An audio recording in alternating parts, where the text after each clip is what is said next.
કોળી ઠાકોર વિકાસ નિગમ સરકારે બનાવ્યું, પણ હજી પણ એ વરરાજા વગરની જાન છે. અને આ છે ને આ ધડ એકલું છે, માથું નથી, એટલે ડિરેક્ટર જ નથી.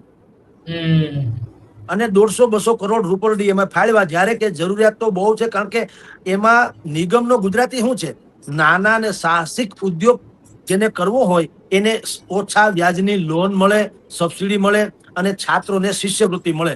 એ આ નિગમનું કામ હોય છે. હવે નિગમમાં ફાળવા છે 150-200 કરોડ, 35,000 અરજી પેન્ડિંગ છે, 35,000. એટલે કમસે કમ 1,500 થી 2,000 કરોડ રૂપિયા જો ફાળવે તો કાંઈક નિગમ ઠીક ગણાય. એને બદલે 150-200 કરોડ રૂપિયા ફાળવા સરકારે, નિગમ કહી દીધું. અને આ લોકો બધા બસ બીજું કાંઈ નહીં, નથી એના ડિરેક્ટર નિમાણા, નથી એની કોઈ વ્યવસ્થિત ઓફિસ, નથી એની કોઈ અરજી મંજૂર થનારી કોઈ વાતો, અને કાંઈ વ્યવસ્થા નથી. 35,000 જેટલી અરજી પેન્ડિંગ પડેલી છે.